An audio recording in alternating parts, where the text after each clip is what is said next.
Alors la transition digitale n'est pas un phénomène nouveau. Ce qui est intéressant en revanche d'un point de vue investisseur, c'est qu'on voit bien que depuis l'année dernière, c'est un phénomène qui accélère. Et c'est ce qu'on a vraiment constaté toute l'année avec les saisons de publication des résultats.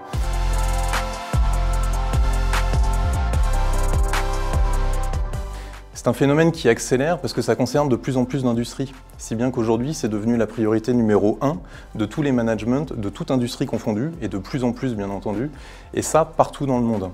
C'est devenu une priorité parce que la digitalisation, la transformation digitale, est maintenant un facteur d'innovation et donc de stimulation de croissance, alors qu'on vit dans un monde où la croissance, évidemment, est de plus en plus compliquée à capter.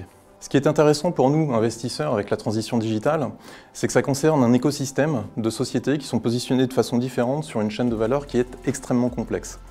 Du coup, c'est pour ça que nous préférons avoir une approche très globale de la digitalisation pour capter justement cette croissance tout au long de la chaîne de valeur. Il n'y a pas de digitalisation sans semi-conducteurs, par exemple. Des semi-conducteurs de plus en plus performants à la fois sur leur capacité de calcul, mais aussi sur leur consommation énergétique. À l'autre bout de la chaîne de valeur, on voit aussi que le digital marketing, ou la relation client digitalisée, vient complètement transformer l'expérience des clients et la relation que les sociétés maintiennent avec leurs clients.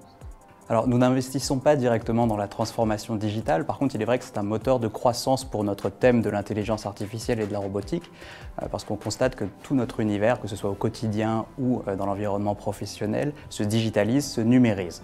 Donc tout cela crée en fait une vague exponentielle de génération de données, alors que ça provienne de notre activité encore une fois quotidienne. Pensez à tous les objets connectés que vous pouvez avoir, votre montre, votre smartphone, peut-être un appareil médical. Tout cela génère de la donnée et on constate la même chose dans d'autres secteurs, typiquement dans des configurations industrielles où on va connecter par exemple des robots, créer éventuellement un jumeau virtuel d'une usine et tout cela va également générer de la donnée. Et donc cela profite directement à notre thème puisque ces données vont venir alimenter les algorithmes d'intelligence artificielle qui se nourrissent de ces données et apportent de la valeur en les analysant, en les traitant et en faisant par exemple des recommandations prédictives. Pour vous donner des illustrations, on estime que sur les 5 prochaines années, on va avoir une croissance du nombre d'objets connectés de 15 à 20%. En termes de génération de données, donc grâce à la numérisation et la digitalisation de notre société, on va également voir une croissance exponentielle de la donnée. D'ici à 2025, on va multiplier la génération de données par 3 à peu près, ce qui correspond à un rythme annuel de croissance de 30% par an. Donc tout cela vient nourrir notre thème d'investissement qui est encore une fois l'intelligence artificielle et la robotique.